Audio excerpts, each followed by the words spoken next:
মুখ দিয়ে স্বীকৃতি প্রদান করা। কেমন? কুরআনুল কারীমের মধ্যে আল্লাহ রাব্বুল আলামিন ইরশাদ করেছেন, আয়াত নাজিল করেছেন।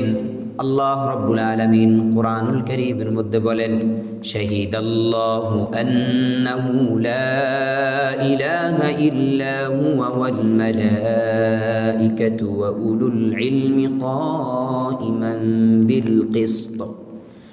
আল্লাহ রাব্বুল আলামিন বলেন, দয়াময় প্রভু তিনি সাক্ষ্য প্রদান করেন, তার সাথে সাথে সমগ্র ফেরেশতাগণ, সমস্ত ফেরেশতারা সাক্ষ্য প্রদান করেন, এবং যারা জ্ঞানী গুণী রয়েছেন, যাদেরকে আল্লাহ রাব্বুল আলামিন বিবেক দিয়েছেন, তারা সাক্ষ্য প্রদান করেন। কি সাক্ষ্য প্রদান করেন? বলে আন্নাহু লা ইলাহা ইল্লা হুয়া, বলে আল্লাহ ছাড়া আর কোনো ইলাহ নেই। এটার মুখে সাক্ষ্য প্রদান করা, মুখ দিয়ে স্বীকৃতি দেয়া। আল্লাহ রাব্বুল আলামিন বলেন, এই স্বীকৃতি আল্লাহ দিয়েছেন, ফেরেশতারা দিয়েছেন, যারা বিবেক বুদ্ধি বোধগম্য সম্পন্ন তারাও দিয়েছেন, তারাও দেয়। কারণ একজন বুদ্ধিমান সে বুঝতে পারে যে আমার অন্তরের লালন মুখ দিয়ে যদি আমার না আসে, তাহলে আমি আল্লাহকে মহাব্বত প্রকাশ করব কি দিয়ে? আল্লাহ অন্তর্যামী, কিন্তু আল্লাহ তো আমাকে একটা মুখও দিয়েছেন। মুখ দিয়ে যদি বলি আল্লাহ আমি আপনাকে ছাড়া আর কাউকে ইলাহ মানি না, আমি আপনাকে ছাড়া আর কাউকে মাবুদ মানি না, তাহলে আমার অন্তরের বিশ্বাস আমার মুখের মাধ্যমে প্রকাশ পাওয়ার দ্বারা আমার ভালোবাসা আল্লাহর সাথে বাড়লো না কমলো? কথা কি বুঝাইতে পারছি? শরীয়তের মধ্যে বিয়ে শাদী দেই না আমরা বর এবং কনের মুখ থেকে কবুল কবুল শব্দটা শুনতে চাই। কেন? তাদের অন্তরে অন্তরে যদি বিষয়টা এমন হয় যে তারা উভয়ে বিয়ে করার নিয়তে আসছে, তো মুখ দিয়ে না বললে কি সমস্যা ছিল? কিন্তু না, শরীয়ত বলেছে মুখে বলতে হবে, কারণ তারা জানে তারা বিয়ে করতে এসেছে, আমরা তো জানি না, আমাদেরও জানার প্রয়োজন আছে। সমাজের মধ্যে কয় যে আমি সবার সাথে পাঁচ মিশালি বসবাস করব, যে ইহুদি খ্রিস্টান তার সাথেও আমার সখ্যতা থাকবে, যে মুসলমান তার সাথেও আমার সখ্যতা থাকবে, সবার সাথে সামাজিক দৃষ্টিকোণ থেকে সখ্যতা থাকবে। কয় না, শুধু সামাজিক দৃষ্টিকোণ থেকে না, বরং আমি কখনো কখনো ইহুদির ধর্ম মানব, কখনো কখনো খ্রিস্টানের ধর্ম মানব, কখনো কখনো মুসলমানের ধর্ম মানব। অর্থাৎ সবার সাথে সুসম্পর্ক বজায় রাখার জন্য এই দোয়াসলা নীতি যদি আমি অবলম্বন করি, তাহলে কি আমি মুমিন হতে পারবো? পারবো না। এই কারণে সমাজের মানুষদেরকে স্পষ্ট করে দিতে হবে, দেখো আমি খ্রিস্টান না, আমি ইহুদি না, আমি হিন্দু না, বরং আমি মুসলমান। লা ইলাহা ইল্লাল্লাহ মুহাম্মাদুর রাসূলুল্লাহ, এটা স্পষ্ট করে দিতে হবে। তাহলে সমাজের মানুষেরা জানবে। সমাজের মানুষেরা যখন জানবে অমুক ব্যক্তি লা ইলাহা ইল্লাল্লাহ পড়েছে, অর্থাৎ আল্লাহ ছাড়া কাউকে ইলাহ হিসেবে গ্রহণ করে নাই, আল্লাহ ছাড়া কাউকে ইলাহ হিসেবে মানে না, আল্লাহ ছাড়া কাউকে ইলাহ হিসেবে স্বীকৃতি প্রদান করে না, সাক্ষ্য প্রদান করে না, তখন সমাজের মানুষগুলো জেনে যাবে ইনি হলো মুসলমান। এই কারণে আল্লাহ রাব্বুল আলামিন কুরআনুল কারীমের মধ্যে বলে আল্লাহ রাব্বুল আলামিন ফেরেশতারা এবং যারা বিবেক বুদ্ধি সম্পন্ন তারা সব সময় সাক্ষ্য প্রদান করে, আন্নাহু লা ইলাহা ইল্লা হু, বলে আল্লাহ ছাড়া কোনো মাবুদ নাই, আল্লাহ ছাড়া কোনো মাসজুদ নাই, আল্লাহ ছাড়া কোনো ইলাহ নাই। এটা সাক্ষ্য প্রদান করতে হবে মুখ দিয়ে। এমনইভাবে নবী করিম সাল্লাল্লাহু আলাইহি ওয়াসাল্লাম হাদিস শরীফের মধ্যে বলেন, বুনিয়াল ইসলামু আলা খামস, বলে ইসলামের স্তম্ভ হলো পাঁচটি। ইসলাম পাঁচটি বস্তুর উপর দাঁড়িয়ে আছে। ওই পাঁচটি বস্তুর মৌলিক বিষয় এবং প্রথম নাম্বার বিষয় হলো, আল্লাহ রাসূল সাল্লাল্লাহু আলাইহি ওয়াসাল্লাম বলেন, পাঁচটি বস্তুর মধ্যে সর্বপ্রথম এবং সর্বাগ্রে সবচাইতে গুরুত্বপূর্ণ বিষয় হলো শাহাদাতি আল্লাহ ইলাহা ইল্লাল্লাহু ওয়া আন্না মুহাম্মাদার রাসূলুল্লাহ। সর্বপ্রথম এবং মৌলিক বিষয় হলো এই কথার সাক্ষ্য দেয়া যে আল্লাহ ছাড়া কোনো মাবুদ নাই, মুহাম্মাদুর রাসূলুল্লাহ সাল্লাল্লাহু আলাইহি ওয়াসাল্লাম আল্লাহ পাকের প্রেরিত একজন রাসূল, এই কথার সাক্ষ্য দেয়া এটাই হলো মুমিনের মৌলিক বিষয়। সমস্ত কাজ করার আগে স্বীকৃতি প্রদান করতে হবে যে আল্লাহ, আমি মুমিন হয়ে আপনার দরবারে যেতে চাই, সুতরাং আপনি ছাড়া কোনো মাবুদ নাই। সমাজের মানুষগুলোও জেনে যাক যে আমি মুসলমান। সমাজের মধ্যে দোয়াসলা নীতি অবলম্বন করে চলা যাবে না, সুস্পষ্ট করতে হবে আমি কি মুমিন নাকি মুমিন না। এই কারণে আল্লাহ রাব্বুল আলামিন আমাদের উপর আত্মাবশ্যকীয় করে দিয়েছেন, আবশ্যক করে দিয়েছেন যে অন্তরের বিশ্বাস আমার মুখ দিয়ে ফুটাইতে হবে, অন্তরের বিশ্বাস আমার মুখ দিয়ে উচ্চারণ করতে হবে।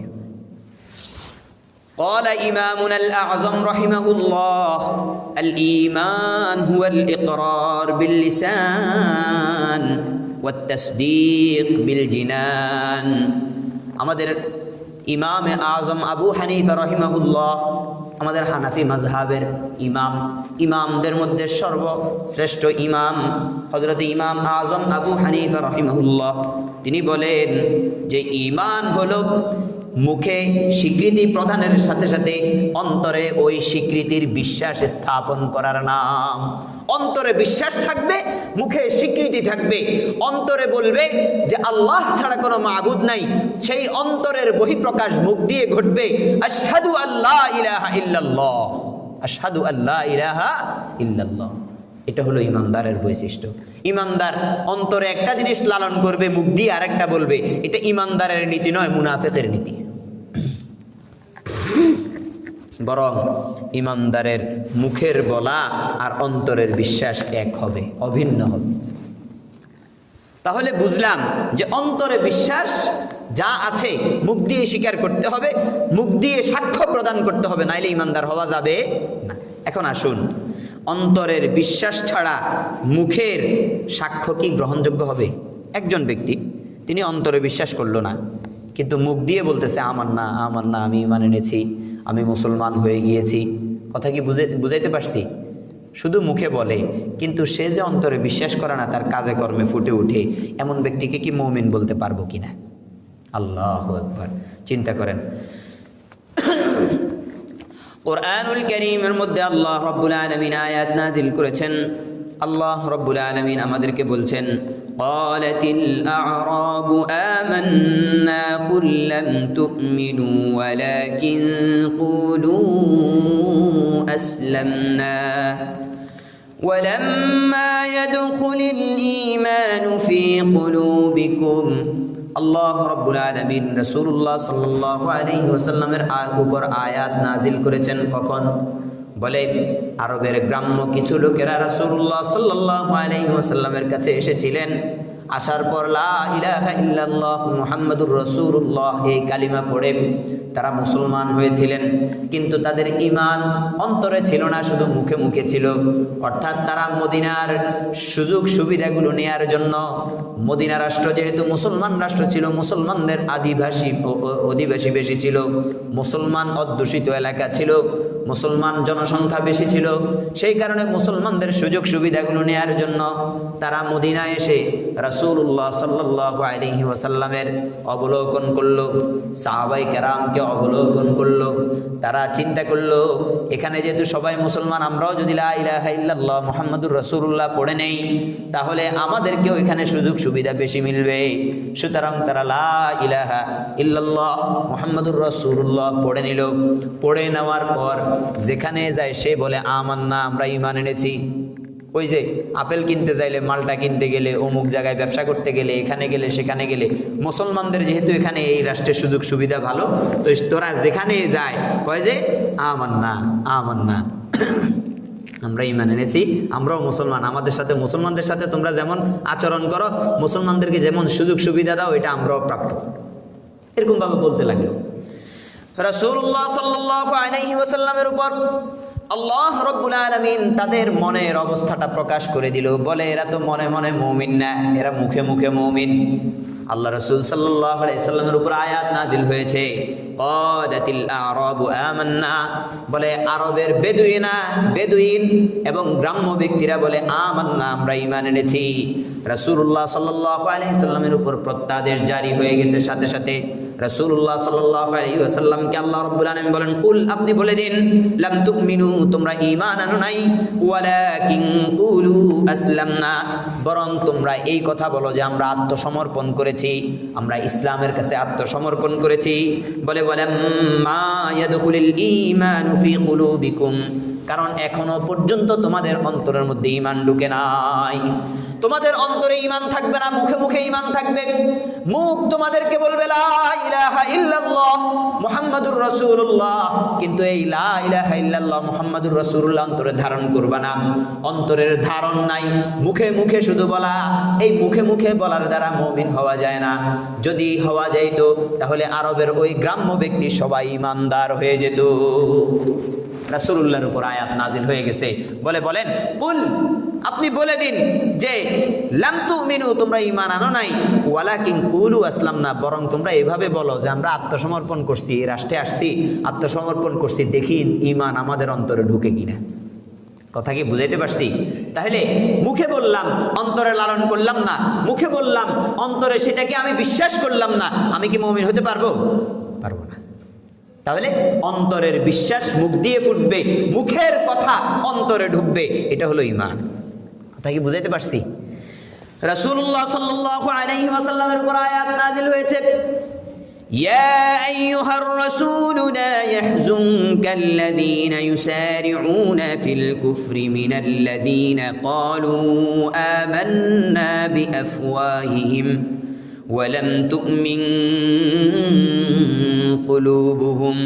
নবী পাক সাল্লাল্লাহু আলাইহি ওয়াসাল্লাম, কিছু কিছু লোক এমন আছে যারা বলতো আমান্না, আমরা ঈমান এনেছি, মুখে মুখে লা ইলাহা ইল্লাল্লাহ পড়তো, কিন্তু তারা আবার গোপনে গিয়ে কাফেরদের সাথে সন্ধি চুক্তি করত, গোপনে গিয়ে কাফেরদের সাথে বলতো আমরা তোমাদের সাথেও আছি। এদিকে মুসলমান সমাজে এসে বলতো মুসলমানদেরকে যে আমরা তোমাদের সাথে আছি, ওইদিকে কাফেরদের কাছে গিয়ে বলতো যে কাফেরদেরকে যে আমরা তো তোমাদেরও বন্ধু। এমন লোক যারা আছে, যারা বেশি বেশি কুফরির দিকে ধাবিত হয়ে যাচ্ছিল, নবী আলাইহিস সালাতু ওয়াস সালাম তাদেরকে নিয়ে খুব টেনশনে পড়ে গেল, খুব চিন্তা হলো। রাসূলুল্লাহ সাল্লাল্লাহু আলাইহি ওয়াসাল্লামকে আল্লাহ রাব্বুল আলামিন সান্ত্বনা দিচ্ছেন, বলে আইয়ুহার রাসূল লা ইয়াহজুনকাল্লাযীনা ইউসারিউনা বিল কুফর, বলে ওই সকল ব্যক্তি যারা কুফরের দিকে দ্রুত বেগে ধাবিত হচ্ছে, তারা যেন আপনাকে চিন্তিত না করে, কোনো ধরনের কোনো টেনশনে না ফেলে। কেন? আল্লাহ রাব্বুল আলামিন বলেন, মিনাল্লাযীনা ক্বালু আমান্না বিআফওয়াহিহিম, রাসূলুল্লাহ সাল্লাল্লাহু আলাইহি সাল্লামের উপর আয়াত নাজিল হয়েছেন। বলে এই সকল ব্যক্তিরা হলো তারা আল্লাযীনা ক্বালু আমান্না বিআফওয়াহিহিম, যারা মুখে মুখে বলে আমরা ঈমান এনেছি, যাদের মুখ বলে শুধু লা ইলাহা ইল্লাল্লাহ, অন্তর বলে না, ওয়ালাম তুমিন কুলুবুহুম, অথচ তাদের অন্তর এখনো ঈমান আনে নাই, অথচ তাদের অন্তর এখনো আল্লাহর কাছে সমর্পিত হয় নাই, অন্তর সমর্পণ করে না। অন্তর সমর্পণ না করার কারণে তাদের মধ্যে নেফাকি থেকে গেছে। এই কারণে মুসলমানদের সমাজে শেষে একরকম, আবার গায়রে মুসলিম, ইহুদি খ্রিস্টান, হিন্দুদের গির্জা, হিন্দুদের মন্দিরে গিয়ে আরেক রকম। কথা কি বুঝাইতে পারছি? খবরদার মুসলমান, ঈমানের চেয়ে দামি সম্পদ পৃথিবীর বুকে আর কিছু আছে? যদি আমি ঈমানের সম্পদ অর্জন না করতে পারি, আমি কি মুমিন হইতে পারবো? মুমিন না হইতে পারলে আল্লাহর কাছে আমার কোনো মূল্য আছে? আমার আমলের কোনো মূল্য আছে? আমার কোনো দান, সদকা, যাকাত, যত ভালো ভালো কাজ করি, মসজিদ নির্মাণ করে দিই, মাদ্রাসা নির্মাণ করে দিই, ঈমান নাই তো এগুলোর কোনো মূল্য আছে? নামাজে 5 ওয়াক্ত একবারে কোন শীতের মধ্যে একবারে শয়তানের কম্বলটাকে উড়াইয়া দিয়া নামাজে আসলাম, কিন্তু ঈমান আমার মধ্যে নাই, তাহলে কোনো লাভ আছে? খবরদার মুসলমান, অন্তর এবং মুখ এক হতে হবে, অন্তর এবং মুখ এক হতে হবে। এই কারণে নবী করিম সাল্লাল্লাহু আলাইহি ওয়াসাল্লাম হাদিস শরীফের মধ্যে বলেন, আলা ওয়া ইন্না ফিল জাসাদি মুদগাহ, নবী করিম সাল্লাল্লাহু আলাইহি ওয়াসাল্লাম বলে, এই শোনো শোনো, তোমাদের এই শরীরের মধ্যে 3.5 হাত এই বডির মধ্যে একটা জায়গা আছে, একটা মাংসপিণ্ড আছে, মাংসখণ্ড আছে, একটা গোশতের টুকরো আছে। রাসূলুল্লাহ সাল্লাল্লাহু আলাইহি ওয়াসাল্লাম বলেন, ইযা সলাহাত সলাহাল জাসাদু কুল্লু, বলে তোমার এই গোশতের টুকরাটা যদি সোজা হয়ে যায়, এই গোশতের টুকরাটা যদি তোমার ভালো হয়ে যায়, তোমার পুরো শরীরটা ভালো হয়ে যাবে। রাসূলুল্লাহ সাল্লাল্লাহু আলাইহি ওয়াসাল্লাম বলেন, ইদা ফাসাদাত ফাসাদাল জাসাদু কুল্লু, বলে এই গোশতের টুকরাটা যদি তোমার খারাপ হয়ে যায় তাহলে তোমার পুরা শরীরটা খারাপ হয়ে যাবে। নবী পাক সাল্লাল্লাহু আলাইহি ওয়াসাল্লাম সাহাবায়ে কেরামদেরকে এই কথাগুলো বলছিলেন। এভাবে বলে নবী পাক সাল্লাল্লাহু আলাইহি ওয়াসাল্লাম তারপর বলেন আলা ওয়াহিয়াল কলব, বলে আমার সাহাবায়ে কেরাম তোমরা কি জানো ওই মাংসপিণ্ড কি, ওই মাংসের খণ্ডটা কি, ওই গোশতের টুকরাটা কি? বলে সেটা হলো কলব। তোমার কলব ঠিক তো সব ঠিক, কলব ঠিক নাই তো সব বিফলে চলে যাবে। কলব যদি আল্লাহর প্রতি মোতাওয়াজ্জহ হয়ে যায়, কলব যদি তাহাজ্জুদে দাঁড়িয়ে শুধু আল্লাহকে দেখাতে চায়, কলব যদি মসজিদে আসে শুধু আল্লাহর জন্য, কলব যদি মসজিদ থেকে বের হওয়ার সময় সুন্নতগুলো পালন করে আল্লাহর জন্য, কলব যদি রাসূলুল্লাহ সাল্লাল্লাহু আলাইহি সাল্লামের দ্বীন ও শরীয়ত মানে শুধুমাত্র আল্লাহর জন্য, রাসূলুল্লাহর জন্য, তাহলে ওই কলবের অন্তর, ওই অন্তরের কারণে ওই ব্যক্তি আল্লাহর কাছে দামি হয়ে যাবে। আর যদি কলব আল্লাহ রাব্বুল আলামিনকে দেখানোর জন্য নয়, রাসূলুল্লাহর হুকুম পালন করার জন্য নয়, বরং মানুষদেরকে দেখানোর জন্য, মানুষদেরকে দেখানোর জন্য যে আমি কত বড় নামাজি, মানুষদেরকে দেখানোর জন্য যে আমি কত বড় ভালো মানুষ, মানুষদেরকে দেখানোর জন্য যে আমি কত বড় দানবীর, এমন যদি কলব হয়ে যায় তাহলে কলব নষ্ট হয়ে গেছে। আমার এই শরীরের কোনো মূল্য নাই, আমার এই মাথার কোনো মূল্য নাই, চেহারার কোনো মূল্য নাই, হাতের কোনো মূল্য নাই, পায়ের কোনো মূল্য নাই, কারণ যেই বস্তু জাহান্নামে পড়ে যাবে ওই বস্তুর কোনো মূল্য থাকে না। লাকড়ি যেগুলো আমরা চুলার মধ্যে জ্বালায়া দেই, তো সেগুলো যখন জ্বলে পুড়ে আঙ্গার হয়ে কয়লা হয়ে যায়, ছাই হয়ে যায়, সেগুলোর কোনো মূল্য থাকে? সেগুলো দিয়ে আমরা পাতিল মাজি। আমার প্রিয় ভাইয়েরা, কলব যদি আমার সোজা হয়ে যায় পুরো শরীরের মূল্য আছে, কারণ জান্নাতি শরীর কোথায় পাবো? আর যদি কলব সোজা না হয়, কলব যদি বক্র থেকে যায়, কলব যদি খারাপ হয়ে যায়, কলবের খারাপের কারণে জাহান্নামের এই কয়লা, এই ছাই দিয়ে আর কিছু করার থাকবে না। আমি একটা মানুষ, আমি একটা স্বয়ং সম্পূর্ণ জীব, রক্তে মাংসে গড়া একজন মানুষ, হাঁটি চলি, কিন্তু আমি তো জাহান্নামের ছাই। সে কারণে আমার কোনো মূল্য আল্লাহর কাছে নাই, আমার কোনো মূল্য আল্লাহর কাছে নাই। বুঝাইতে কি পারছি? এই কারণে কলব সোজা তো সব সোজা। এই কারণে কলবের সোজা হওয়াটা মুখ দিয়ে প্রকাশ করতে হবে। মুখে যা প্রকাশ করি কলবে ধারণ করতে হবে, মুখে যা প্রকাশ করি কলবে ধারণ করতে হবে। এরপরে আসেন, বলে যে আমার অন্তরে আমি যা লালন করি মুখ দিয়ে তা স্বীকার করি, মুখে যা স্বীকার করি অন্তরে লালন করি।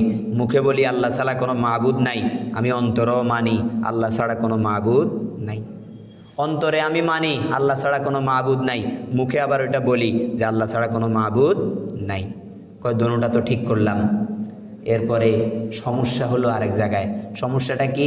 মুসলমান সমাজে আমি একরকম, অর্থাৎ গোপনে গোপনে তো আমি এই কথাটা মানি যে লা ইলাহা ইল্লাল্লাহ মুহাম্মাদুর রাসূলুল্লাহ, কিন্তু প্রকাশ্যে আবার আরেক রকম। চিন্তা করি যে গণতান্ত্রিক রাষ্ট্র, আমি কিভাবে কালিমার কথা বলি। চিন্তা করি যে সেকুলারিজম প্রতিষ্ঠিত, আমি কিভাবে কালিমার কথা বলি। চিন্তা করি যে আমি যাব আমেরিকা, সেখানে খ্রিস্টান রাষ্ট্র, সেখানে তো মুসলমানদের নীতির কথা বললে ওরা আমাকে রাষ্ট্রীয় ক্ষমতায় বসাবে না। আমি তো যাব ভারতে, হিন্দু রাষ্ট্রের মধ্যে, সেখানে তো মুসলমানদের নীতির কথা বললে, আমি কালিমায়ে শাহাদাত লা ইলাহা ইল্লাল্লাহর কথা বললে আমাকে তো রাষ্ট্রীয় ক্ষমতায় বসাবে না। আছে না নাই? অর্থাৎ ভেতরে একরকম, বাহিরে আরেক রকম। নিজেদের মধ্যে এসে মুসলমানদেরকে বলে আমি তো লা ইলাহা ইল্লাল্লাহ পড়েছি, মুসলমান হয়েছি, অন্তরে ধারণ করি, দেখো আমি নামাজ পড়ি, আমি যাকাত দেই, আমি সদকা করি, আমি সব কিছু করি। কিন্তু যখন নিজের মতলব, নিজের স্বার্থ সিদ্ধি হাসিলের জন্য আমি কোনো গায়রে মুসলিমের কাছে যাই, তখন সেখানে আবার ইমান বিক্রি করে দিয়ে চলে আসি। কয় ইমান তো বিক্রি করি না, অন্তর তো আমার ওইটাই, মুখেও তো আমার ওইটা। কয় তাইলে এখানে এসে কেন তার সাথে একাত্মতা ঘোষণা করলেন? মন্দিরে গিয়ে শুভেচ্ছা জানানো, আরো বিভিন্ন বিষয়াদি আছে না নাই? এগুলো হচ্ছে যে আমি আমার সমাজে একরকম, আবার সেখানে গিয়ে আরেক রকম। এটা হলে কি ফায়দা? কোনো ফায়দা তো নেই, কিন্তু ক্ষতি তো আমার ইমান থাকবে না। খবরদার মুসলমান, বড় কঠিন পরিস্থিতি চলতেছে, ইমান চোর জায়গায় জায়গায় ওত পেতে বসে আছে। ইমানই যদি আপনার না থাকে তো আপনি আমাল দিয়ে কি করবেন বলেন না? এই কারণে বিশ্বাস এবং যে সত্যায়ন, অন্তরের যেই বিশ্বাস এবং মুখ দিয়ে যে সত্যায়ন করেছি, অন্তরের এই বিশ্বাস এবং মুখের স্বীকারোক্তি প্রকাশ্যে যেমন হবে গোপনে তেমন হবে, গোপনে যেমন হবে প্রকাশ্যে তেমন হবে। গোপনে বলেছি লা ইলাহা ইল্লাল্লাহ, প্রকাশ্যে সবাইকে জানায়া দিতে হবে লা ইলাহা ইল্লাল্লাহ। ইহুদি খ্রিস্টানদের সাথে বসছি 10 জন ইহুদি, কিন্তু আমি একা মুসলমান। সেখানে যদি আমার ঈমান বিরুদ্ধ কোনো আলোচনা হয় তখন আমাকে সুস্পষ্ট জানাইতে হবে আমি মুমিন, আমি এই বিষয়ে একমত নয়। কথা কি বুঝাইতে পারছি? ওইখানে যদি জানাইতে না পারেন আর এখানে এসে খুব চিল্লাফাল্লা করেন, এটার নাম মুমিন না। এটার নাম কি না? মুমিন না। এই কারণে রাসূলুল্লাহ সাল্লাল্লাহু আলাইহি ওয়াসাল্লাম হাদিস শরীফের মধ্যে বলেন, মা মিন আহাদিন ইয়াশহাদু আল্লা ইলাহা ইল্লাল্লাহ ওয়া আন্না মুহাম্মাদার রাসূলুল্লাহ সিদকাম মিন কলবিহি। নবী পাক সাল্লাল্লাহু আলাইহি সাল্লাম বলে যেই ব্যক্তি সাক্ষ্য প্রদান করবে যে আল্লাহ ইলাহা ইল্লাল্লাহ, আল্লাহ ছাড়া কোনো মাবুদ নাই, ওয়া আন্না মুহাম্মাদার রাসূলুল্লাহ, এবং মুহাম্মাদুর রাসূলুল্লাহ সাল্লাল্লাহু আলাইহি ওয়াসাল্লাম আল্লাহ পাকের প্রেরিত নবী ও রাসূল। কেমন শিক্ষা আছে, কেমন সাক্ষ্য প্রদান করবে? রাসূলুল্লাহ সাল্লাল্লাহু আলাইহি সাল্লাম বলেন সিদকাম মিন কলবিহি, তার অন্তরের অন্তঃস্থল থেকে সাক্ষ্য প্রদান করবে। অন্তর এটাই বলে, মুখের ভাষাও এটা। এরপর রাসূলুল্লাহ সাল্লাল্লাহু আলাইহি ওয়াসাল্লাম বলে তার প্রকাশ্য এবং গোপন যখন এক এক হয়ে যাবে, গোপনে যেমন প্রকাশ্যে যেমন এক হয়ে যাবে, ইল্লা হাররামা হুল্লাহু আলান নার, তখন ওই আল্লাহ রাব্বুল আলামিন তার উপর থেকে জাহান্নামের আগুনকে হারাম করে দিবেন। জাহান্নামের আগুন যদি হারাম করতে চাই ভিতর বাহির এক করতে হবে, মুনাফিকি করা যাবে না। ভিতর বাহির এক করতে হবে। ভিতরে একরকম, বাহিরে একরকম, বাংলাদেশে একরকম, বাংলাদেশের বাহিরে গেলে আরেক রকম। খবরদার মুসলমান, এটা কোনো মুসলমানের নীতি না। আমি মুসলমান তো ওই জায়গায়ও মুসলমান যেখানে আমাকে পিটানো হচ্ছে। আমি মুসলমান তো ওই জায়গায়ও মুসলমান যেখানে আমি ছাড়া আর কেউ মুসলমান নাই।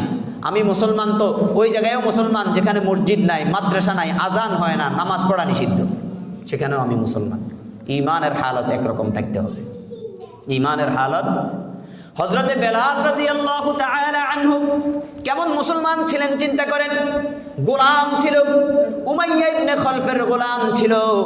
উমাইয়া সকাল বিকাল বেলালকে পিটাইতো। বেলালকে ওই মরুভূমির তপ্ত বালুগুলোর মধ্যে টেনে হিচড়ে উপুত করে শুইয়ে তার গায়ের উপর অনেক ধরনের চাপা দিয়ে দিত। এরকম উত্তপ্ত বালুর মধ্যে টেনে হেঁচড়ে নিয়ে যেত, বাচ্চাদেরকে লাগায় দিত বেলালকে মারার জন্য। কিন্তু হযরত বেলাল বলে তার জন্য ওজর ছিল, সে তারপরেও বলতে থাকতো আহাদ, আল্লাহ এক, আল্লাহু আহাদ, আল্লাহু আহাদ। হযরত বেলাল এইভাবে স্বীকৃতি প্রদান করতে থাকতো। অর্থাৎ হযরত বেলাল চিন্তা করছেন, দেখতে কি খুব সুন্দর ছিল। আল্লাহু আকবার। হুজুর সাল্লাল্লাহু আলাইহি সাল্লামের এই প্রিয় সাহাবী হযরত বেলাল রাদিয়াল্লাহু তাআলা এত নির্যাতনের পরেও যেখানে তাকে আহাদ বলাটার কারণে পিটানো হতো সেখানেও সে আহাদ বলে।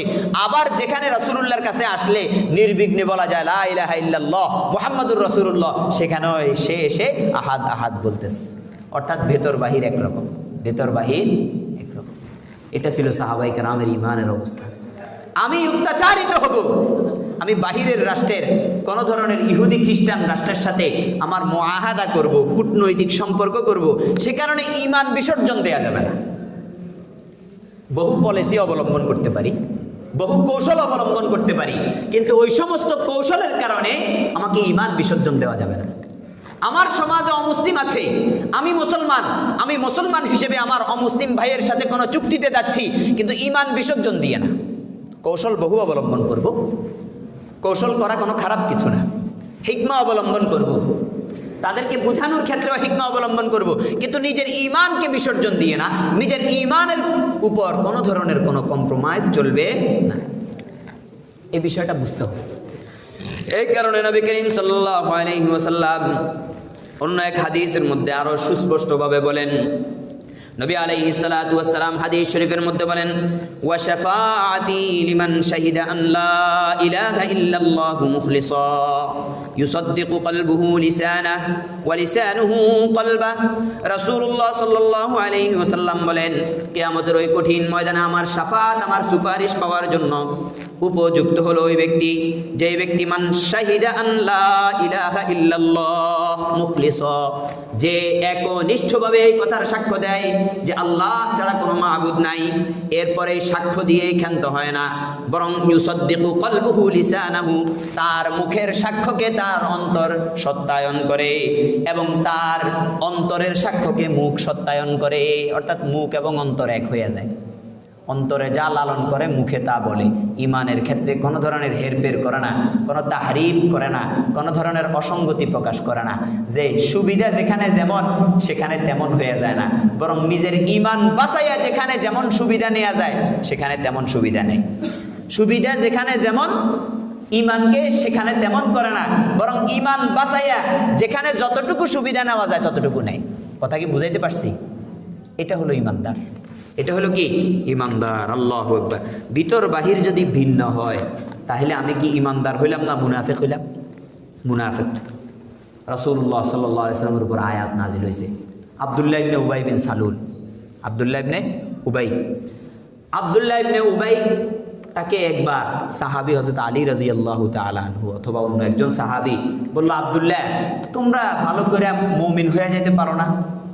তা আব্দুল্লাহ ইবনে উবাই বিন সালুল কয় যে আমরা তো ভালো কইরাই মুমিন হইছি, আমরা তো ইমানদার, লা ইলাহা ইল্লাল্লাহ মুহাম্মাদুর রাসূলুল্লাহ বললাম, তোমাদের সাথে চলাফেরা করি, বিভিন্ন কাজে কর্মে সহযোগিতা করি। তখন আব্দুল্লাহ ইবনে উবাই বিন সালুল মুখে যে এই কথাগুলো বলছে আসলে কিন্তু তার অন্তরে এগুলো নেই। আল্লাহ রাসূল সাল্লাল্লাহু আলাইহি ওয়াসাল্লামের উপর সাথে সাথে আয়াত নাজিল হয়েছে, স্পষ্ট করে দিস, কয় মুনাফিকরা অন্তরে যা বলে আসলে কিন্তু তা নয়, তারা ঈমান আনে নাই, তারা কাফেরদের কাছে যাইয়া কাফেরদের বন্ধু, মুসলমানদের কাছে এসে মুসলমানদের বন্ধু, এমন লোককে ঈমানদার বলা যায় না, বরং এরা হচ্ছে মুনাফিক, এরা হলো কাজ্জাব, এরা দাজ্জাল, এরা মিথ্যুক, এরা হলো কেমন? রাসূলুল্লাহ সাল্লাল্লাহু আলাইহি ওয়াসাল্লামের উপর আয়াত নাজিল হয়েছে, ইন্নাল মুনাফিকিনা ফি দারকিল আসফালি মিনান নার, জাহান্নামের সর্বাধিক নিচের যে জায়গা এটা হলো তাদের জন্য। জাহান্নামের সর্বাধিক নিচের জায়গা যেটা, এটা হলো তাদের জন্য। কারণ এদের দ্বারা ইসলামের ক্ষতি সবচাইতে বেশি হয়। যারা মুনাফিক মুসলমানদের সাথে মিশে, মিশার পর মুসলমানদেরকে ক্ষতি করার জন্য মুসলিমদের সাথেও মিশে। মুনাফিক বড় খারাপ জিনিস, ভেতর বাহির এক করে ফেলতে হবে। এই কারণে নবী করিম সাল্লাল্লাহু আলাইহি ওয়াসাল্লামের উপর আয়াত নাজিল হয়েছেন। আল্লাহ রাব্বুল আলামিন কোরআনুল কারীমের মধ্যে বলেন, ইযা জাআকাল মুনাফিকুনা ক্বালু নাশহাদু ইন্নাকা লারাসূলুল্লাহ ওয়াল্লাহু ইয়া'লামু ইন্নাকা লারাসূলুহু ওয়াল্লাহু ইয়াশহাদু ইন্নাল মুনাফিকিনা লাকাযিবুন। নবী পাক সাল্লাল্লাহু আলাইহি ওয়াসাল্লামকে বলেন, বলে মুনাফিকরা যখন আপনার কাছে আসে, রাসূলুল্লাহ সাল্লাল্লাহু আলাইহি ওয়াসাল্লাম, মুনাফিক না আপনার দরবারে যখন আসে, মসজিদের ভেতরে যখন আসে, ক্বালু তারা বলে, নাশহাদু ইন্নাকা লারাসূলুল্লাহ, বলে আমরা সাক্ষ্য প্রদান করি আপনি আল্লাহ পাকের নবী, আপনি আল্লাহ পাকের রাসূল। রাসূলুল্লাহ সাল্লাল্লাহু আলাইহি ওয়াসাল্লামের উপর আল্লাহ রাব্বুল আলামিন আয়াত নাজিল করেন, বলে তারা আপনাকে রাসূল বলুক আর না বলুক, ওয়াল্লাহু ইয়া'লামু ইন্নাকা লারাসূলু, আপনি যে আল্লাহ পাকের রাসূল এটা আল্লাহ ভালো করেই জানে, তারা বললেও কি না বললেও কি, বরং ওয়াল্লাহু ইয়াশহাদু ইন্নাল মুনাফিকিনা লাকাযিবুন, বরং আল্লাহ রাব্বুল আলামিন সাক্ষ্য প্রদান করছে, আল্লাহ রাব্বুল আলামিন সুস্পষ্ট ভাষায় দ্ব্যর্থহীন কণ্ঠে আপনাকে জানিয়ে দিচ্ছে, বরং এরা সবাই হলো মিথ্যুক, এদের অন্তর অন্যটা, এদের মুখ অন্যটা, মুখে একটা বলে অন্তরে আরেকটা ধারণ করে। এরা এসে এসে আপনাকে বলে আমরা মুসলমান, এরা এসে এসে বলে নাশহাদু ইন্নাকা লারাসূলুল্লাহ, আমরা সাক্ষ্য প্রদান করি আপনি আল্লাহ পাকের নবী, আপনি আল্লাহ পাকের রাসূল, কিন্তু এরা কাফেরদের কাছে যায় বলে আমরা তোমাদের বন্ধু। এমন ব্যক্তি মুসলমান নয়, এমন ব্যক্তি মুসলমান নয়। আল্লাহ রাব্বুল আলামিন কোরআনুল কারীমের মধ্যে আরো বলেছেন মুনাফিকদের অবস্থার কথা, বলে এরা ভিতরে একরকম বাহিরে আরেক রকম, এরা আপনাদের কাছে এসে বলে আমরা মুমিন, কিন্তু তারা কাফেরদের কাছে যায় আপনাদের বিরুদ্ধে ষড়যন্ত্র আটে, এমন ব্যক্তিদেরকে মুনাফিক বলা হয়। আর এই সমস্ত মুনাফিকদের সাথে রাসূলুল্লাহ সাল্লাল্লাহু আলাইহি সাল্লাম কখনো আতাত করে নাই, মুনাফিকদেরকে আল্লাহ রাসূল সাল্লাল্লাহু আলাইহি সাল্লাম কখনো সাইডে জায়গা দেয় নাই। কথা কি বুঝাইতে পারছি? মুনাফিক বড় খারাপ জিনিস। কেমন খারাপ চিন্তা করেন। আচ্ছা বলেন তো, আমার সংস্কৃতি, আমার সব কিছু যে ব্যক্তি ধারণ করে বেশভূষায়, আমি তাকে একটু বিশ্বাস করতে শুরু করব না? কিন্তু অন্তরে সে যদি আমার প্রতি ঘৃণা ধারণ করে, সে আমার যতটুকু ক্ষতি করতে পারবে, আর যে আমার প্রকাশ্যে ঘৃণা করে সে কি আমার তত ক্ষতি করতে পারবে? আমি তো দেখতেছি সে হয়েছে গু, সে খারাপ জিনিস, নাজাসাত গালিজা।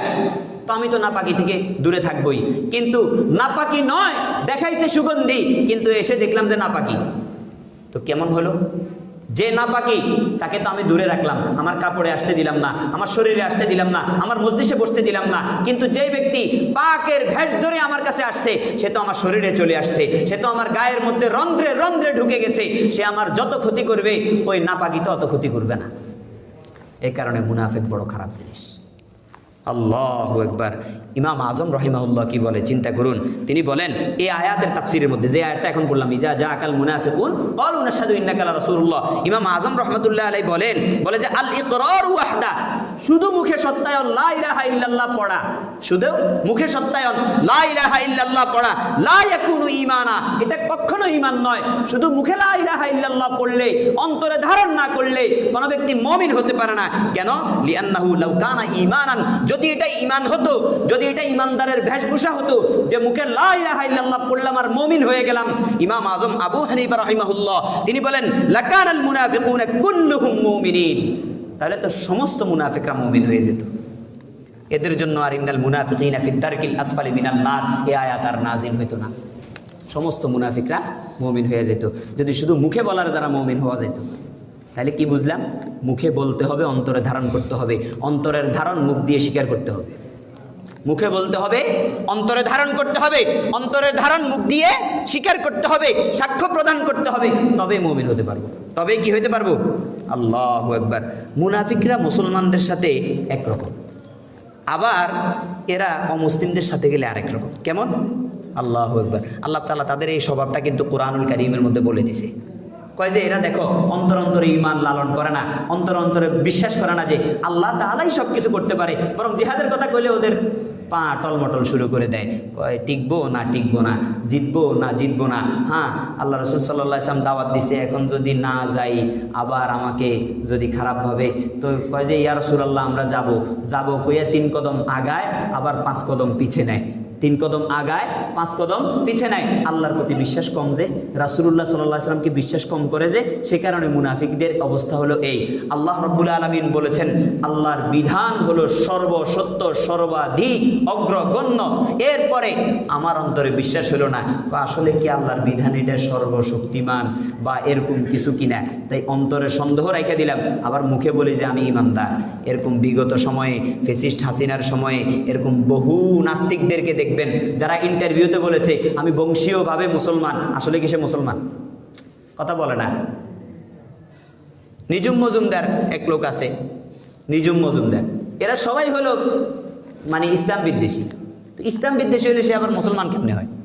এরকম শুধু এক নিজুম মজুমদার না, এরকম বহু লোক আছে, এরকম বহু লোক আছে যারা মুখে মুখে বলে যে আমার না, আবার অন্তর অন্তরে ধারণ করে যে গণতন্ত্রের চেয়ে উত্তম কোনো তন্ত্রমন্ত্র নাই, গণতন্ত্রের চেয়ে উত্তম কোনো তন্ত্রমন্ত্র নাই। ইসলামী খিলাফায় বিশ্বাসী না, ইসলামের নিজামকে বিশ্বাস করে না। একটা হলো যে আমি গণতন্ত্রের মধ্যে ফেসে গেছি, সেই কারণে আমি গণতন্ত্রের মধ্যে পড়ে আছি, এটা আমি জানি যে হারাম, হারাম জেনে করা। আর একটা হলো যে না এটাই তো ভালো, উত্তম। তো ইমানের জায়গাটা কোন জায়গায়? যদি আমি মনে করি যে গণতন্ত্রটা আসলে আমি বাধ্য হইয়া মানতেছি, আসলে এটা কোনো মানার জিনিস না, আসল জিনিস তো হচ্ছে কোরআন, আসল জিনিস তো হাদিস, তাহলে আমার ইমানটা রক্ষা হয়েছে। ইমানটা কি হয়েছে ভাই? রক্ষা হয়েছে। এই কারণে প্রিয় ভাইয়েরা, মুসল্লিয়ানে কেরাম, ইমান শিক্ষার জন্যই বলতেছি, আমরা যারা যেভাবে রাজনীতি করি আমরা এই ইমানটা লালন করব যে আমি গণতন্ত্রের সাথে আসি, মানে হচ্ছে যে গণতান্ত্রিক প্রক্রিয়া আমাদের সরকার গঠন হয়, এই সরকারের সাথে যদি আমি থেকে কিছু একটা ভালো কাজ করতে পারি সেই উদ্দেশ্যে আসি। অন্যথায় কোরআনের উপরে, হাদিসের উপরে, আল্লাহর নিজামের উপরে কোনো তন্ত্রমন্ত্র খাটে না। এটা পারবেন তো অন্তরে লালন করতে? ইনশাআল্লাহ, ইনশাআল্লাহ বলেন না ও ভাই, ইনশাআল্লাহ বলতে কোনো সমস্যা আছে? এটা যদি লালন করতে না পারেন তাহলে তো মুসলমান থাকতেছেন না। কি লাভ হবে এই নামাজ দিয়ে? এই জন্য এতক্ষণ ধরে এই কথাগুলো বললাম। শুধু মুখে বলার দ্বারা তো মুসলমান হয় না। রাসূলুল্লাহ সাল্লাল্লাহু আলাইহি সাল্লামের উপর আয়াত নাজিল হয়েছেন। আল্লাহ রাব্বুল আলামিন বলছেন, ইযা লাকুল্লাযীনা আমানু ক্বালু আমান্না ওয়া ইযা লাকুল্লাযীনা আমানু ক্বালু আমান্না। ওই যে মুনাফিকদের অবস্থা কেমন, এরা যখন ঈমানদারদের কাছে আসে ক্বালু আমান্না, বলে যে আমরা ঈমান আনছি। ওয়া ইযা খালাউ ইলা শায়াতিনহিম, আবার শয়তানদের কাছে যখন যায়, আমেরিকা ইউরোপের কাছে আরো বিভিন্ন জায়গায় নিজের আত্মশুদ্ধি, নিজের স্বার্থসিদ্ধির জন্য যখন যায়, তখন বলে যে না, আমরা তো আপনাদের পলিসিকে সর্বোত্তম পলিসি মনে করি, আপনাদের কথাকে সর্বোত্তম কথা বলি, আপনাদের বিষয়গুলোকে আমরা সর্বোত্তম হিসেবে মানি। তাহলে ঈমান থাকবে? তো মুনাফিক হয়ে গেলাম। রাসূলুল্লাহ সাল্লাল্লাহু আলাইহি ওয়াসাল্লামের উপর আয়াত নাজিল হয়েছে, কুরআনুল কারীম বলতেছে ক্বালু ইন্না মাআকুম, তারা ওইখানে গিয়ে বলে আমরা আপনাদের সাথে আছি। আসলে কিন্তু ইন্নামা নাহনু মুস্তাহজিউন, ইন্নামা নাহনু মুস্তাহজিউন, তারা সেখানে গিয়ে বলে যে আমরা তো মুসলমানদেরকে ভেলকিবাজি করতেছি, এটা ধোঁকা দিতেছি, আসল কাহিনী তো আমরা ক্ষমতা চাই। তো এই কারণে প্রিয় মুসল্লিয়ানে কেরাম, আপনারা আমার সবচাইতে কাছের মানুষ।